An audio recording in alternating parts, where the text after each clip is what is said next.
how to choose which apps can show notifications on wrist down on the Apple Watch 9. First, press on the crown button to return back to the home screen or the clock face. Now on the clock face, press on the crown button to go into the app screen. And in here, tap on the settings icon. Then we scroll down and tap on display and brightness.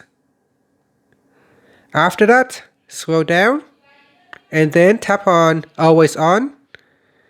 Make sure always on is turned on.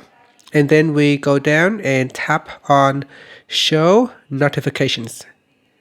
In here, turn on show notifications and then scroll down. You will see a list of apps. Choose which apps can show notifications when your wrist is down. So go down the list here and tap on the toggle button right next to the app that you want to show or hide notifications. And that's it. After that, you can tap on the back key or press on the crown button to return back to the clock face. Thank you for watching this video.